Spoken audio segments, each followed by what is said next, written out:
नमस्कार जय हिंद साथियों, मैं राम कृष्ण स्वागत करता हूं आपका अपने YouTube चैनल टारगेट बाजार के पर। जैसा कि आप सभी साथियों को पता है कि हमारे चैनल पे आप लोगों के लिए ज्योग्राफी की क्लासेस कंटिन्यू चल रही है, उसमें 9 क्लास हो चुकी है। आज हम क्लास 10 यानी जो हमारा महान हिमालय कंप्लीट हुआ है उसके बाद हम आज बात करेंगे मध्य हिमालय एवं शिवालिक हिमालय के बारे में। किसके बारे में? मध्य हिमालय एवं शिवालिक हिमालय के बारे में।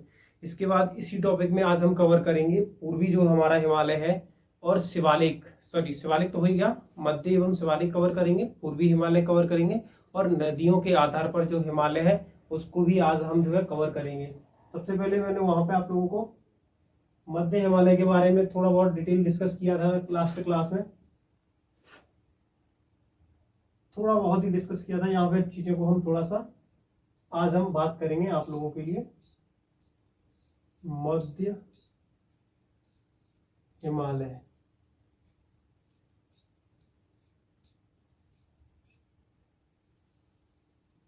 ठीक है। मध्य हिमालय को पढ़ने से पहले मैं थोड़ा सा आप लोगों को थोड़ा चीजों को ध्यान से समझिए, सुनिए। एक्चुअल में मैंने आप लोगों को बताया था कि जो आपका महान या ग्रेट हिमालय या सर्वोच्च हिमालय, वहां पर क्या है, बहुत सारे ग्लेशियर है और उन बहुत सारे ग्लेशियरों से क्या होता है, बहुत सारी नदियां निकलती हैं। तो जब वो नदियां अपने साथ जब वहां से निकलती हैं तो क्या होता है, महान हिमालय से जैसे ही निकली तो यहाँ पर आकर के इस हिमालय को जो है क्या करती हैं, अलग अलग हिस्सों में काट देती हैं। क्या करती हैं? अलग अलग हिस्सों में काट देती है। जैसे कोई नदी अपने एरिया में बह रही है तो उस एरिया का जो है लगभग लगभग डिवाइड कर देगी, उसको बांट देगी। तो इस तरीके से हमारा मध्य हिमालय जो है वो लगभग लगभग 5 बड़ी श्रृंखलाओं में बट जाता है। कितने? 5 श्रृंखला में विभाजित हो जाता है। कारण क्या है?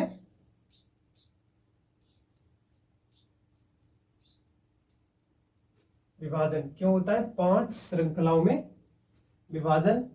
कारण आपका है नदियां इसको क्या करती हैं, कारण है नदियों ने इसे काट दिया। नदियों ने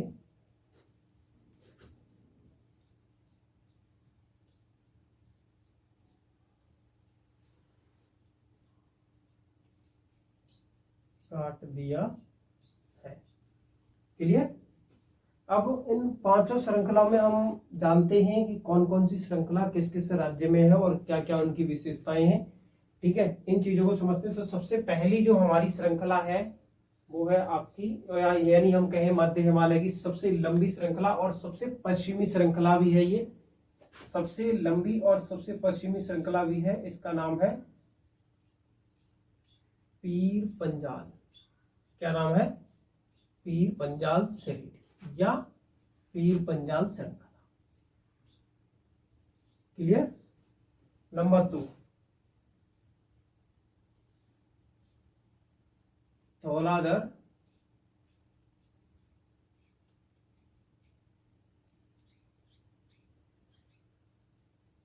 श्रेणी। अलग अलग श्रेणियों में बटी हुई है, इसलिए हम इसे क्या कहते हैं, धौलाधर श्रेणी। नंबर 3 है आपका कुमायूं श्रेणी।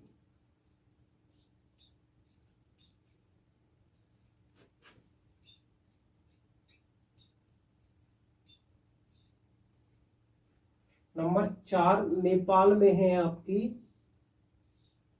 महाभारत।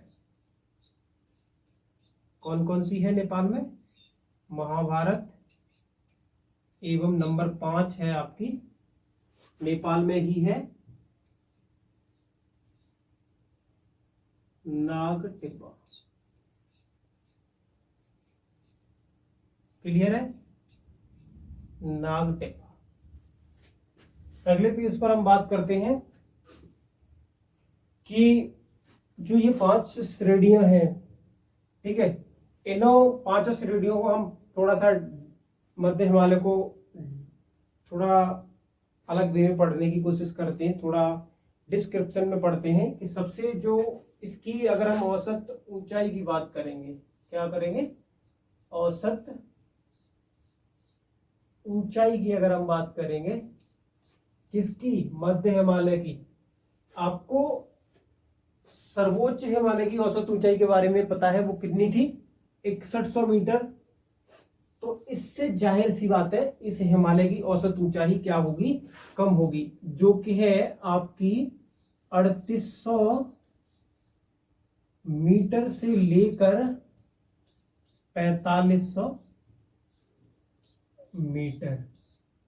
क्या है ये, औसत ऊंचाई। लंबाई कितनी है, लंबाई सेम है, लंबाई सेम है, लेकिन चौड़ाई जो है कम होती जाती है। लंबाई सेम कितनी, 2400 किलोमीटर, चौड़ाई कितनी हो जाएगी, 120 किलोमीटर से 180 किलोमीटर। Clear, 180 kilometre. ठीक है, आगे चौड़ाई हो गई आपकी, और मैंने औसत ऊंचाई के बारे में बता दिया आपको, इसके डिवाइडेशन के बारे में बता दिया। अब पीर पंजाल श्रेणी, इन सभी श्रेणियों को हम थोड़ा सा डिस्क्रिप्शन में बाद में पढ़ेंगे। अभी हम समझ लेते हैं कि जो मैंने कुछ चीजें आपको पिछली क्लास में बताई थी, जैसे कि यहाँ पे घास के मैदान होते हैं, घास के मैदान जैसे मध्य हिमालय है और महान हिमालय है, उसके बीच में क्या होता है कि कुछ घाटियां भी होती है, उसके बारे में आपको पिछली क्लास में बता चुका हूं। अगर आपने पिछली क्लास को नहीं देखा तो पहले पिछली क्लास को देखिए, उसके बाद इसको कंटिन्यू करिए। ठीक है, घाटियों के बारे में बता दिया था, वहां पर जो इसके पास में आपके पर्यटक स्थल है उसके बारे में बता दिया था। इसके अलावा घास के मैदान है, उन्हें भी मैंने वहां पर आपको पहले ही क्लियर कर दिया था। इसलिए हम थोड़ा सा अब आगे चलते हैं। सबसे पहले हम क्या करेंगे, पीर पंजाल श्रेणी को थोड़ा सा डिस्क्रिप्शन, थोड़ा सा डिटेल में पढ़ने की कोशिश करेंगे। ठीक है, नंबर 1, पीर पंजाल श्रेणी। कौन सी श्रेणी, पीर पंजाल श्रेणी। थोड़ा सा डिटेल में पढ़ते हैं, ज्यादा नहीं, जो आपके एग्जाम के लिए इंपॉर्टेंट। ठीक है, पीर पंजाल श्रेणी ये आपकी सबसे पश्चिमी श्रेणी है। कैसी है, सबसे, यानी हिमालय, मध्य हिमालय की सबसे पश्चिमी श्रेणी कौन सी है, सबसे पश्चिमी श्रेणी पीर पंजाल है। किसकी, मध्य हिमालय। इसके अलावा अगला पॉइंट है, ये सबसे लंबी भी पर्वत श्रेणी है, सबसे लंबी पर्वत श्रेणी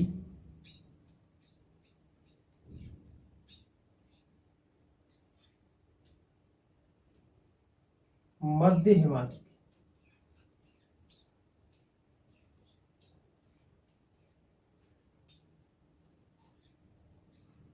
ठीक है, पीर पंजाल श्रेणी सबसे पश्चिमी श्रेणी भी है, सबसे लंबी पर्वत श्रेणी है मध्य हिमालय की।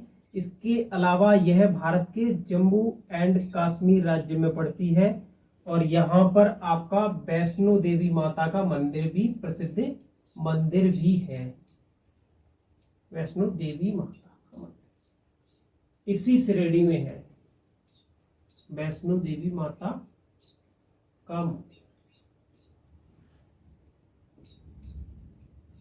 इसके अलावा पीर पंजाल श्रेणी में, श्रेणी के अगर हम ये मान लो, जो ये श्रेणी है पीर पंजाल, तो इसके उत्तर में है आपका श्रीनगर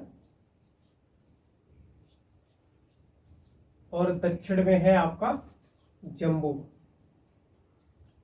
क्लियर, इसके अलावा जवाहर सुरंग भी आपकी यहीं से गुजरती है, या बनिहाल दर्रा कहें हम, बनिहाल दर्रा,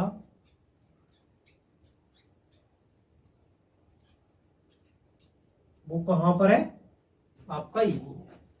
क्लियर, आगे हम बात करेंगे अगली पेज पर धौलाधर श्रेणी की। नंबर 2, धौलाधर श्रेणी। जो भी इंपोर्टेंट फैक्ट होंगे वो आप लोगों को बताता चलूंगा। ये आपका भारत के हिमाचल प्रदेश राज्य में है। कहां पर है, हिमाचल प्रदेश राज्य में है, और एक और फैक्ट है, वो है कि हिमाचल प्रदेश की राजधानी शिमला कौन सी श्रेणी पर है? धौलाधर श्रेणी पर स्थित है, इसी श्रेणी पर स्थित है। क्लियर? धौलाधर श्रेणी। आगे हम कुमायूं श्रेणी की बात करेंगे, तो आपकी कुमायूं श्रेणी जो है नंबर 2 हो गया, ये नंबर 3 हो गया। हम बात करेंगे कुमायूं श्रेणी,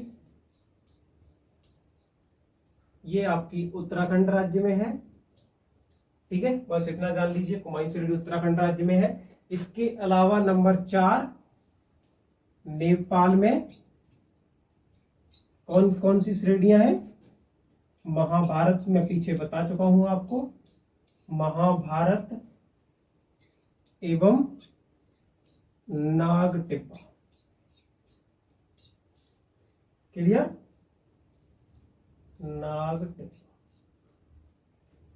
चलिए, इसके बाद हम बात करेंगे अगला। बहुत सारी चीजें मैं आपको इसमें पिछली क्लास में बता चुका हूं, ठीक है, यानी 9th क्लास में बहुत सारी चीजें आपको बता चुका हूं। तो इस क्लास को हम थोड़ा सा शॉर्ट रखने की कोशिश करते हैं। अगला हम बात करेंगे शिवालिक हिमालय की। किसकी? शिवालिक।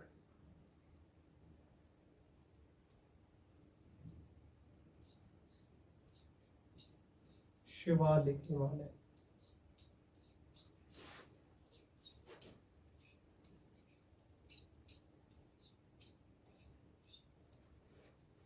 फर्स्ट पॉइंट, यह हिमालय की क्या है? सबसे कम ऊंची श्रेणी है। शिवालिक क्या है? यह हिमालय की सबसे कम ऊंची। क्लियर? यानी अब तक हमें जो है सबसे ऊंची मिली थी सर्वोच्च हिमालय, उसके बाद ऊंची थी आपकी मध्य हिमालय, और ये सबसे कम ऊंची श्रेणी है, या ये सबसे कम ऊंचा हिमालय है, जिसे हम कहते हैं शिवालय। और उसके बाद ये सबसे बाहरी भी है। क्या है? सबसे बाहरी भी है, सबसे बाहरी हिमालय। इसे यानी हम इसे बाहरी हिमालय भी कहते हैं। क्लियर है? इसकी औसत ऊंचाई की अगर हम बात करेंगे, इसकी औसत ऊंचाई की अगर हम बात करेंगे, औसत ऊंचाई की बात करेंगे तो वो लगभग 1100 से 1500 मीटर ही रह जाती है। इसकी औसत ऊंचाई कितनी है? 1100 मीटर से 1500 मीटर तक। अलग अलग बुक में ये चीजें जो है अलग अलग दी हुई हैं, ठीक है। इस वजह से आप लोगों को बिल्कुल भी वो नहीं लेना है। आप चीजों को थोड़ा हम एक मैप बनाते हैं हल्का सा, फिर उसके बाद चीजें समझते हैं।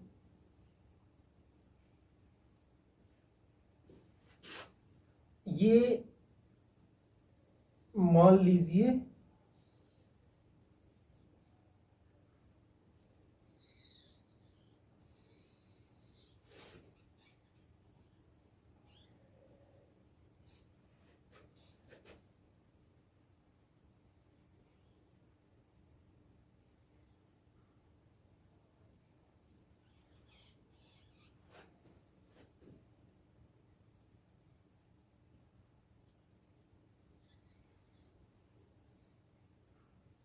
ठीक है, ये मान लिया हमारा क्या है, भारत का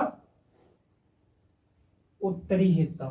ठीक है, इसमें जो मैंने आप लोगों को पिछली क्लास में बताया था उसमें बता चुके हैं हम आपको काराकोरम, लद्दाख, जोस्कर और कैलाश श्रेणी। काराकोरम, लद्दाख, जोस्कर और कैलाश श्रेणी। इसके बाद जो मैंने आप लोगों को बताया था वो क्या था? ग्रेट हिमालय। ग्रेट हिमालय। उसके बाद हमने इसी क्लास में आप लोगों को बताया था आपका कौन सा हिमालय? मध्य हिमालय। ठीक है, और अब हम बात कर रहे हैं अपना कौन से हिमालय की? शिवालिक हिमालय।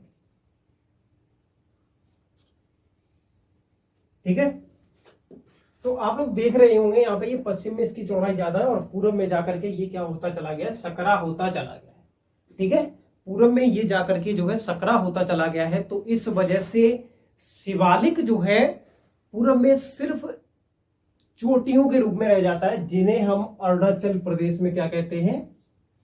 अरुणाचल प्रदेश। यहां पर ये केवल चोटियों के रूप में रह जाता है और इन चोटियों को हम कहते हैं आपका क्रम से पश्चिम से पूर्व की ओर चलेंगे तो डफला, मिरी, अबोर, मिसमी, मिसमी, ये श्रेणियां किसकी हैं? आपके शिवालिक हिमालय। क्लियर? अरुणाचल प्रदेश में ये हम इसे क्या कहते हैं? शिवालिक हिमालय। शिवालिक।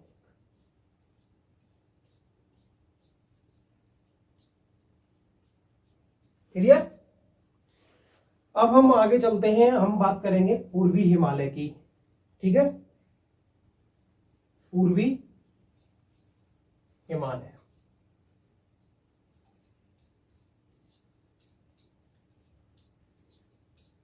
पूर्वी हिमालय, यहां से हम अरुणाचल प्रदेश बनाते हैं अपना। ठीक है, और यहां से थोड़ा सा बैक होकर के ये जो है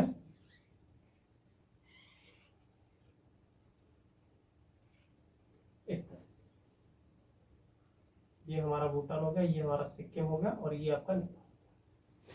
ठीक है, तो पूर्वी हिमालय में जो श्रेणियां हैं उनको हम क्लियर तरीके से यहीं पे पढ़ लेते हैं। जैसे अरुणाचल प्रदेश में इसकी यानी हिमालय का ही हिस्सा है, क्योंकि ये दक्षिण की तरफ मुड़ गया है यहां से, यानी हमारे हिमालय का जो आकार है वो किस तरीके का है? ऐसा, ऐसा। ये पाकिस्तान में चली गई है और ये आपकी कहां चली गई है? एक शाखा म्यांमार में, जिसे अराकानियोमा कहते हैं, यानी म्यांमार में क्या कहते हैं? म्यांमार में अराकानियोमा, अराकानियोमा। क्लियर? और भारत में इसे हम कहते हैं अलग अलग नामों से जानते हैं, जैसे नंबर 1 अरुणाचल प्रदेश में इसी को कहेंगे पटकोई बूम। क्या कहेंगे? पटकोई बूम। ठीक है, इसी को हम अरुणाचल प्रदेश में क्या कहेंगे? पटकोई बूम।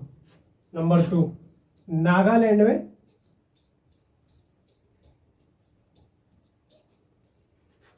नागा पहाड़ी,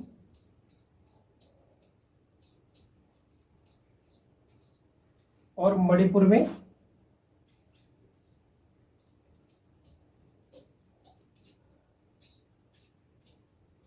लेमाटोल,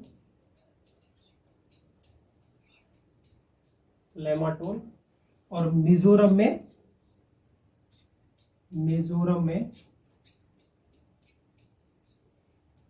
मिजो पहाड़ी। कौन सी पहाड़ी? मिजो। क्लियर? ये हमारे पूर्वी हिमालय का, शिवालिक हिमालय का और आपका मध्य हिमालय का यहाँ पे डिस्क्रिप्शन यानी वर्णन हो चुका है। अब हम आप लोगों से बात करेंगे जो सिडनी पुराड नामक एक व्यक्ति थे, उन्होंने भारत में हिमालय को नदियों के आधार पर विभाजन किया था। उसे हम कश्मीर हिमालय भी, उसको हम प्रादेशिक हिमालय में भी कहते हैं। तो इसके उन्होंने 4 भाग बताए थे और हम हिमालय को खत्म ही कर देते हैं। प्रादेशिक आधार पर हिमालय का विभाजन। ठीक है, थोड़ा सा मैं बाद में आप लोगों को रिवीजन भी करा दूंगा। इसी में प्रादेशिक आधार पर हिमालय का विभाजन किस व्यक्ति ने किया? प्रादेशिक आधार पर जो हिमालय का विभाजन था वो आपका एक व्यक्ति थे जिनका नाम है सिडनी बुराड। क्या नाम है? Sydney Burrard. इन्होंने क्या किया था? प्रादेशिक आधार पर हिमालय का विभाजन किया था। इन्होंने इसके 4 भाग बताए थे। पहला था जो आपका वो बताया था आपका, इसमें दिख रहा होगा आप लोगों को, मैं यहीं पे आप लोगों को इंगित करा देता हूं। पहला विभाजन जो इन्होंने बताया था वो आपका सिंधु नदी से लेकर के सतलज नदी तक का हिमालय, सॉरी ये थोड़ा सा मैंने ऊपर बना दिया,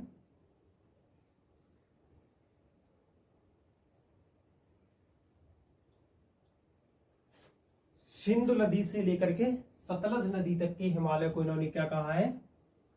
कश्मीर हिमालय। यानी ये वाला जो हिमालय है उसे इन्होंने कहा कश्मीर हिमालय। कहां से कहां तक? सिंधु नदी से लेकर सतलज नदी तक के बीच के हिमालय को उन्होंने कश्मीर हिमालय नाम दिया है। और सतलज नदी से लेकर के काली नदी तक, कहां तक? काली नदी तक, भारत एवं नेपाल के बॉर्डर पर है काली नदी, उस हिमालय को इन्होंने कुमायूं हिमालय नाम दिया। क्या नाम दिया? कुमायूं हिमालय। यानी ये वाला हिमालय है वो क्या है? कुमायूं हिमालय। क्लियर? उसके बाद आपका काली नदी से लेकर के तीस्ता नदी तक, कितना? तीस्ता नदी, काली नदी से लेकर के तीस्ता नदी तक का जो हिमालय है उसको इन्होंने बताया आपका कौन सा हिमालय? ये वाला जो हिमालय है वो आपका इन्होंने बताया नेपाल हिमालय। नेपाल हिमालय। क्लियर? उसके बाद तीस्ता नदी से लेकर के ब्रह्मपुत्र में, यानी अरुणाचल प्रदेश में ब्रह्मपुत्र को हम देहांग नदी के नाम से जानते हैं, तो तीस्ता से लेकर के देहांग नदी तक के हिमालय को, देहांग नदी तक के हिमालय को क्या कहा है इन्होंने? असम हिमालय। ये आपका नदियों के आधार पर इसका, सॉरी प्रदेश के आधार पर या नदियों के आधार पर हिमालय का डिवीजन हो गया। क्लियर? ठीक है। ये आपका सिंधु नदी है, सिंधु नदी से लेकर के सतलज तक के हिमालय को कश्मीर हिमालय कहा है। और सतलज नदी से लेकर के आपके काली नदी तक के हिमालय को इन्होंने कुमायूं हिमालय कहा है। काली नदी से लेकर के तीस्ता नदी तक के हिमालय को इन्होंने नेपाल हिमालय कहा है। और तीस्ता नदी से लेकर के देहांग नदी, जिसे हम अरुणाचल प्रदेश में ब्रह्मपुत्र नदी होती है उसको अरुणाचल प्रदेश में देहांग नाम से जानते हैं, तो देहांग नदी के देहांग से तीस्ता तक के बीच के मैदान को या उसको हिमालय को इन्होंने असम हिमालय नाम दिया है। ठीक है, तो हम पहला क्या है यहाँ पे नोट कर लेते हैं इस चीज को, या आप लोग नोट कर लेना। मैंने बोल दिया है कि ये सिंधु नदी है, ये सतलज है, ये काली है, और ये आपकी तीस्ता है, और ये आपकी देहांग है। इनके बीच के हिमालय को मैंने यहाँ पे नोट डाउन कर दिया है। आप लोग इस चीज को जो है क्या कर लेना, नोट कर लेना। ठीक है, आज हमारा लगभग हिमालय कंप्लीट हो चुका है। उसके बाद अगली क्लास में हम बात करेंगे उत्तर के विशाल मैदान की। ठीक है, तब तक के लिए जुड़े रहिए हमारे चैनल टारगेट विद आर के से। Thank you so much. अगर आपको अच्छा लगता है तो शेयर जरूर करें, अगर नहीं लगता है तब तो थैंक यू सो मच, बहुत बहुत जय हिंद जय भारत।